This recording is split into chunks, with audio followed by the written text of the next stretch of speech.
The records are now open. Welcome, everyone, to another episode of Akashic Answers with Emily. I'm so excited to share this sacred time with you all. Thank you for being here. Say hello once you get here. We're broadcasting on a couple different venues here. What's up, Instagram? Please say hi. Let me know who is joining me out there. Oh, I see you coming in. You and Dad joined. And what's on StreamYard? StreamYard includes LinkedIn, YouTube, Facebook. So hello if you're joining me there. Joe Fox, I see you. Marino, Katarina. Katarina opening with a brilliant question. Excellent. All right. Katarina calling us to get down to business up in here. It is Wednesday and time for another episode of Akashic Answers with Emily. If you are looking for evolution, if you dig evolution in your life, or if there's a place where you need evolution right now in these moments, your soul has invited you into this space for a brush with the Akash, an encounter with your Akashic Records. Today, the Akashic Records hold all information, past, present, all possible futures, recorded from a neutral perspective. And it's very reasonable to look at this space as a cosmic library, an etheric library. You enter into this space and check out your books, so to speak. You download information by becoming a vibrational match. That's done through shifting our frequency, raising our frequency, and tapping in through the imagination. It's really not that complicated. Every single human on the planet has the ability to enter into this library and download helpful information. What kind of information are you going to get when you are in this library? Well, when you learn how to read your Akashic Records, which is the training that we specialize in here at the Akashic Academy. When you learn how to read your Akashic Records, you start out and you read your own records and you clean up your own shit. The aspects of your life that are not in alignment with peace, love, joy, potential, abundance. Right? We have areas of our life where we're asking ourselves the question, why do I keep attracting narcissistic relationships? Why am I continually stressed about my finances? When am I going to get a job that feels like I am appreciated and valued? Anybody asking yourself these questions? Many times you will find your way into my space if you're at a crossroads in your life, a place where you are being invited to make a decision that will shift your timeline, will move you into what's in essence a parallel reality. And all of us, to different degrees, are being invited into that right now in every moment, because we are here on the planet together during a time of radical evolution, where we are waking up and remembering, oh yeah, I have the ability to turn on my psychic skills, my intuitive skills, and tap into other realms of energy, intelligence, because we're smart enough to know, we figured out that of the electromagnetic spectrum of energy, with our physical senses, we can perceive 0.003%, which is 0.003%. There is a massive amount of intelligence, love, energy, magic, potential waiting for you to access. Where is all of this? It's here in your Akash. And I'm excited to show you how powerful it can be today. So when you start to read your records, that's what you do. You're going to start cleaning up areas of your own life, areas where you feel challenged, where you feel stuck, like Katarina. I said, Katarina's got an awesome question we're going to roll with today. I've been trying to achieve independence and inner mastery for a long time and end up exhausted and collapse. I feel hopeless that I won't achieve it. Is anybody else feeling this?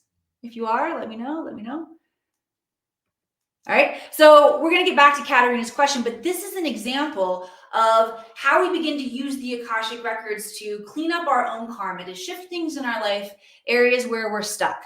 These repetitive patterns that sometimes make you want to give up on life.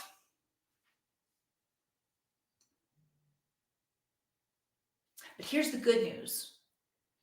once we clear enough of this density, these old patterns out of our way, this aspect of ourselves that is living an unhealed version of ourselves, a broken version of ourselves, a version of ourselves that is not aligned to unconditional love and abundance and joy and peace and creativity and all the things.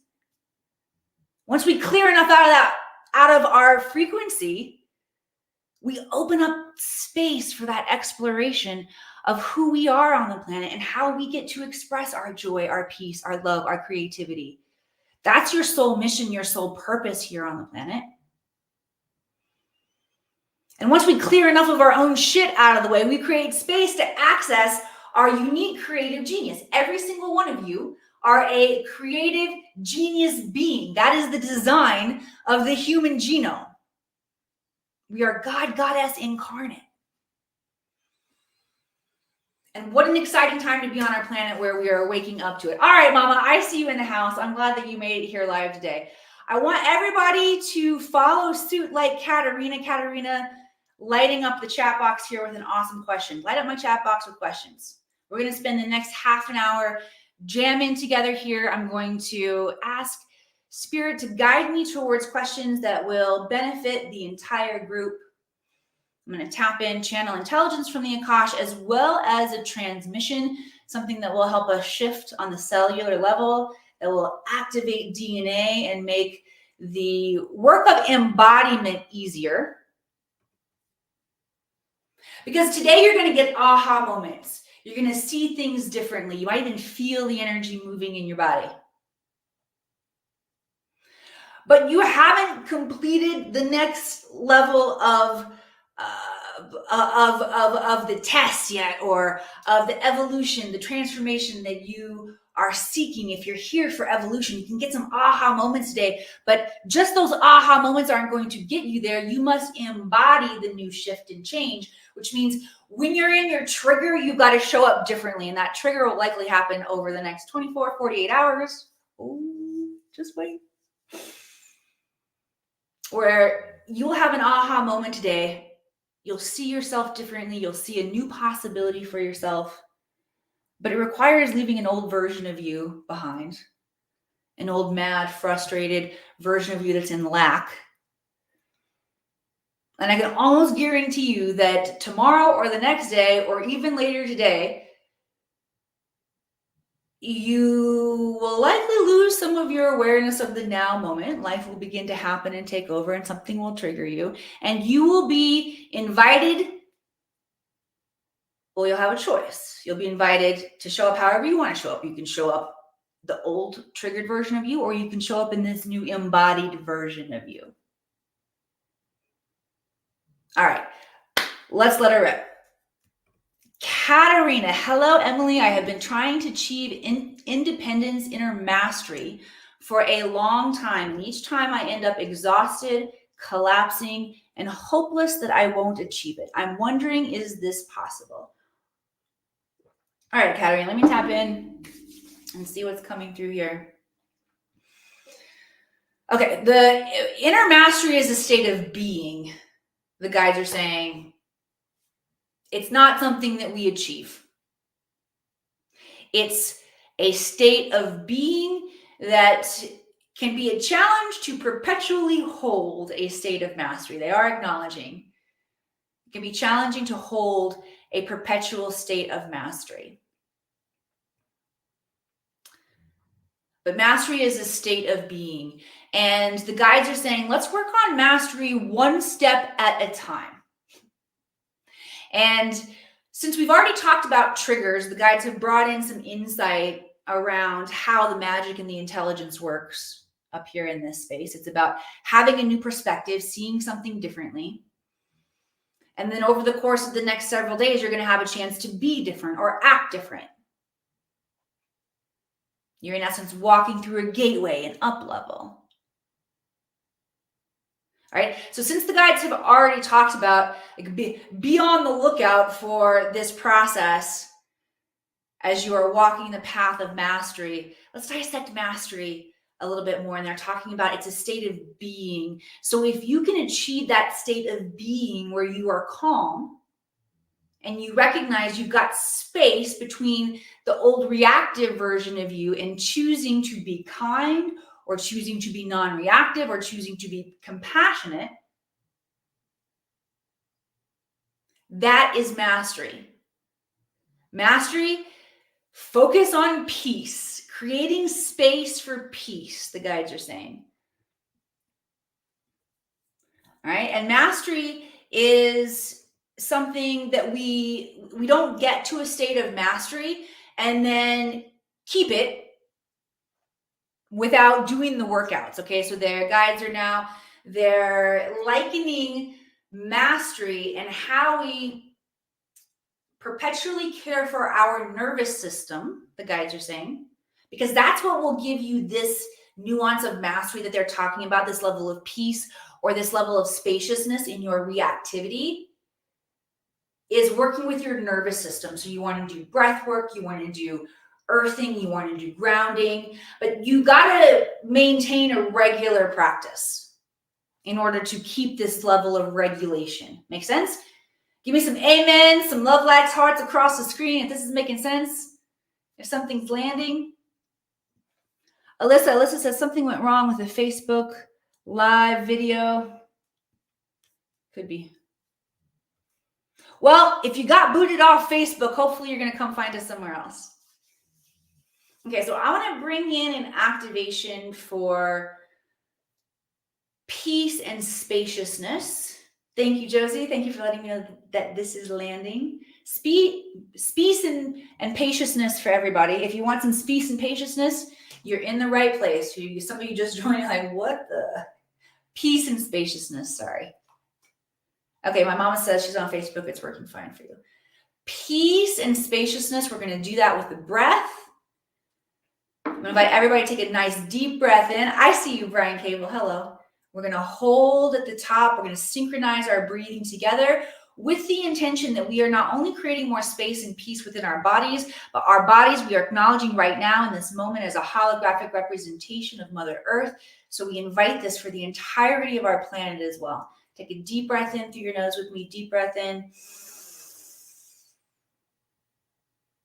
Pause. Good, nice little exhale.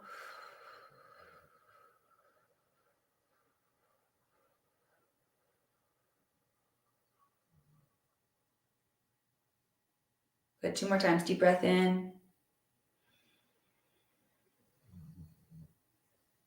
Let yourself get very present in the now moment. Pause at the top. Tune in with your senses to everything around you. Feel your feet on the floor. Hear the sounds around you. Look around the room. Be very still. Be so present with the now. Exhale. We'll take that last deep breath in. Third deep breath in.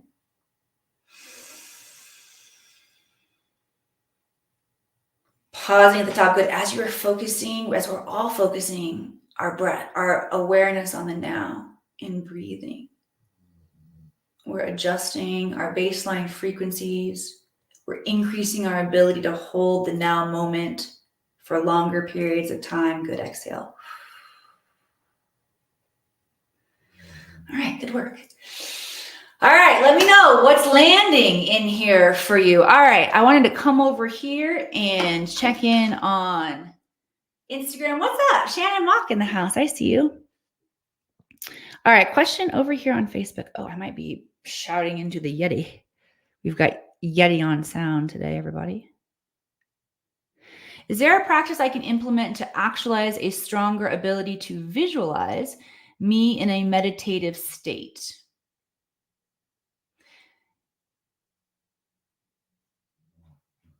Okay, just for clarity, are you trying to visualize yourself in a meditative state, or are you just working on increasing vision, both inner and outer vision?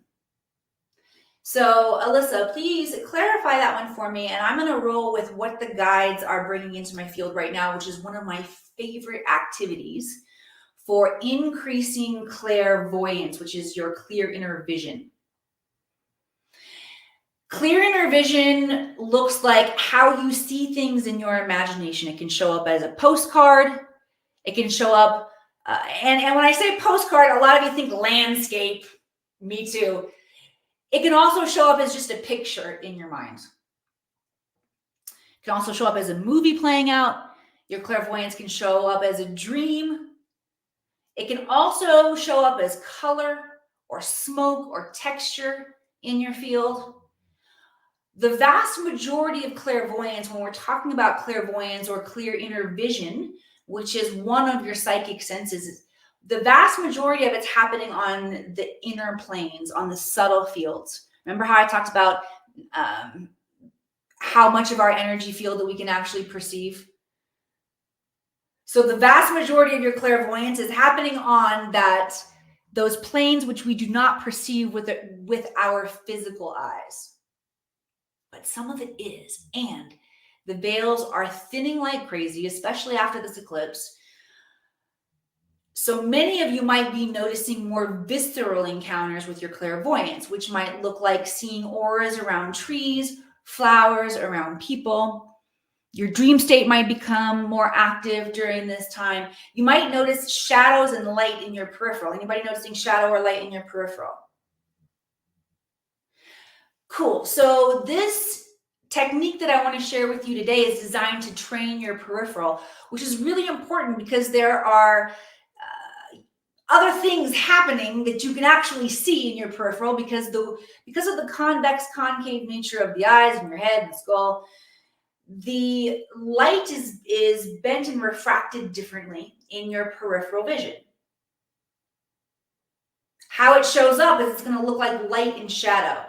Generally, that startles us, especially if it's shadow. And we think, "Whoo!" Would we jump? We get a little scared. Also, what do? We turn our head, we turn our scope of vision. And what that does is it distorts the area where we were actually getting the clear signals, which is in the peripheral. Katie had sparkling in her third eye. Fancy. That sounds fun. Anybody else? Yeah. Describe any symptoms or things that you guys are noticing or feeling. All right. So we're going to train our peripheral vision. This is going to open up your clairvoyance, both inner and outer. Put your hands out in front of you, and I want you to look past your fingertips. Soft eyes. Keep your gaze forward as you bring your hands out, and you're going to notice the place where your hands disappear into the peripheral. And I want you to find that line. And wherever that line is for you, you just wiggle the fingers up and down, moving them in your peripheral vision. Looking forward, 15 seconds or so a day. That will begin to train your peripheral vision, not only to get stronger, but it will train you to be less reactive. You looky-loo. I'm just kidding. But it'll train you to be less reactive. Right? Cool. All right, so let's see. Alyssa says, no, I meant my. Her visualization. Another thing that I love to do to increase my ability to visualize is to meditate with chakras actually on my third eye. And sometimes I'll be studied in them and I'll get just really comfortable. I'm like, all right, I'm ready to go. And then I'm like, oh, I gotta go to the bathroom. And I'm like, screw it. I've got 700 crystals on me. I'm just gonna try to hold it. All right, so let's see. Let's do an activation for vision. If you would like an activation to open up your third eye so that you can see what is unseen, symbolically and literally, y'all, say yes right now. I'm using a tuning fork or the frequency of Om, the primordial frequency, to open my third eye. Opening by proxy here for anybody who would like to receive that.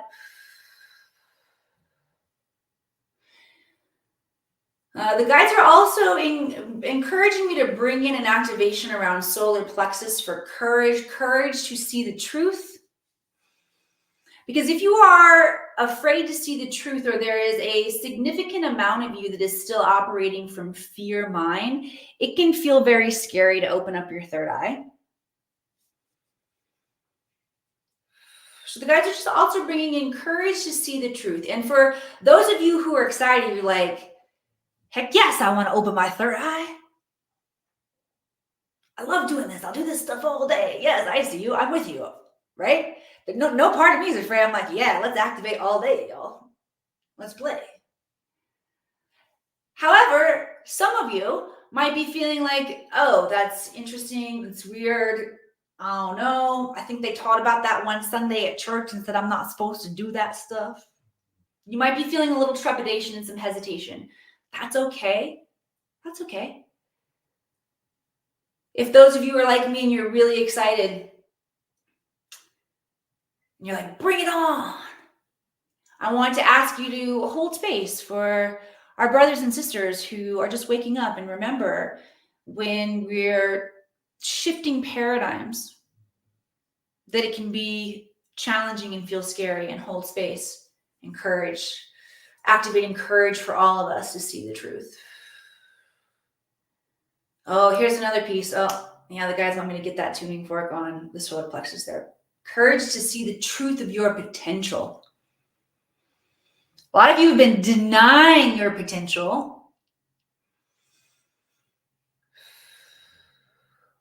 So I ask for that for you now too, those of you who are ready, for the courage to see the truth in your potential. As I get excited for what that means for the planet. And let me just take this moment to pause and talk about, for those of you who are ready to step into your potential, I feel you. I feel like this is a theme of my life. I didn't give you guys the whole story of Emily today. But a quick snippet of it. I was born in a really small town in the Midwest, between 3,000 and 4,000 people. Pretty small town. I ended up quitting college after my sophomore year and moving to Los Angeles, where I pursued acting and became a Hollywood actress for 20 years. It's pretty fun. I literally am that story of the Midwest girl who says, screw it all, everything, I'm going to Hollywood. And then I did. And it's a little funny how storybook it is. And when I look at that from the bigger picture, or I should say from a higher perspective, I realize, oh, I was this avatar embodying what feels like an everyman existence and experience, and saying, I want to do something exciting and fantastic and adventurous and fun and impactful. And if I can do it, you can do it. And so that's part of my blueprint, because I've walked that journey, and I'm here to ignite others who have a big passion and are here to create legacy on the planet. And sometimes that legacy looks like the courage to step out in big ways and be on Hollywood stages.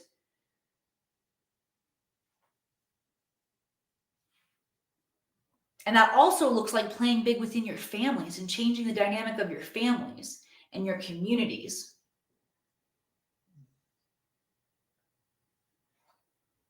And so for those of you who are like me, I wanted to share my journey and my experience with you. Again, I haven't been able to share all of my story with you all, but as I walked my journey of Hollywood and transitioning into spirituality and wanting to share the Akashic Records and the magic of the records, times were very challenging for me. I was on food stamps when I started my business. And my dear friend Roz, I love it. She talks about going from food stamps to fortune. I've been able to create an awesome business, break through financial and societal restraint and oppression, and to create something that was meaningful and valuable to me. And so for those of you who are like me, I created a pathway that you can follow if you want. I'm going to run you through really fast the Akashic Records certification program. If you're joining me on Instagram, You're not going to be able to see the screen share, but you can go after this broadcast up to Linktree and check it out. If you are joining me here on StreamYard, this is the ultimate training to awaken your ability to shift reality. It's designed to tap you into your own innate intelligence so that you can figure things out in your life and also change them. It's designed to help you personally heal yourself of emotional and physical dis-ease, clear oppressed belief systems. That's things that keep you playing small in your life. Experience deep and transformative self-love. This is a name of the game and will change things for so many of us on the planet. It's where a lot of our disharmony or discourse happens, is when we move out of alignment with self-love. Understanding your mission on the planet, understanding your quantum gifts and healing abilities. You can learn to do this even if you don't currently meditate every day or you've had no psychic experience before. Just gonna scroll through here quickly. If you're joining me on StreamYard, you'll see we have 16 modules, including how to read for clients. Like I said, there is a certification that goes along with this process. So if you are interested in checking that out, I'm going to leave the link there for you. Excited to invite those of you who are ready to dive in on a deeper level. I'm excited to invite you in. Nakudas in the house today. What's up, my friend? All right, so we are going to grab one more question here. We're going to play right up until the bell. Shannon says, thank you for caring about the world. I love you, Shannon. You're welcome. It's my pleasure. Shannon, part of that Hollywood experience that I talked about, an error occurred. Please wait and try again. Oh, it's okay. All right, so I'm going to go back and grab one more question here. Leonardo. Hello, Emily. How can we access the Akashic Records? Oh, perfect. Well, there are many ways to access the Akashic Records. The way that I train to access the Akashic Records is designed to create that vibrational frequency match. Like I talked about in the very beginning of our time here together, everybody can read the Akashic Records.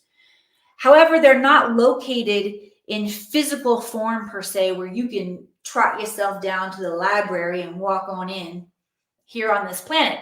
You have to become a vibrational match, and through your imagination is where this exchange is happening.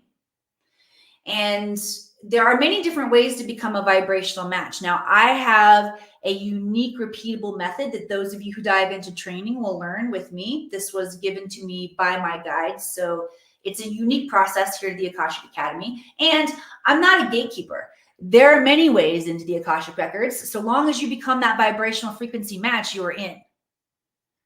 And a lot of you have likely stumbled in before during dream time. Maybe you're just driving, maybe you're meditating, but here's the key. Here's the key to becoming a vibrational match. The records vibrate to a frequency of unconditional love and zero judgment. So you got to get yourself to that place to the best of your ability. And you're going to have a couple of challenges along the way. We talked about the nervous system. Your nervous system is holding a lot of charge and a lot of static. Even if you think that you are handling the stress of your day well, your nervous system is recording all of it. So I find breath work, certain breath patterns will help to calm and release the nervous system. That will prepare you for enhanced communication. Another aspect that I use to access the records is the frequency of Om. Om is the primordial creation tool, sound frequency. It's what my tuning fork is calibrated to. And when you Om through your body, it creates a resonance of vibrational frequency that prepares your body for communication. All right. Another important piece, I said I'm going to go right up to the bell. I don't know. It's 12:29. So I'm going to keep going. Another important piece is that you want to be willing to take full responsibility. You can't go into the records and expect to find that all of the miscreations that you're experiencing in your life, meaning all of this shit about your life that you don't like, is somebody else's fault. It's not. You have to be willing to take full responsibility for how you've participated in creating your current paradigm. That's what gives you your power back. Because if you've created it, you can uncreate it. Thank you all so much for being here with me today. Again, if you are ready to learn how to read your own Akashic records so that you can get feedback and intelligence that shifts you out of the places that you're stuck and opens up that space for your creative genius to lead the way, be sure you check out the self-study training, certification training in the Akashic Records. And I look forward to seeing you guys again here very soon.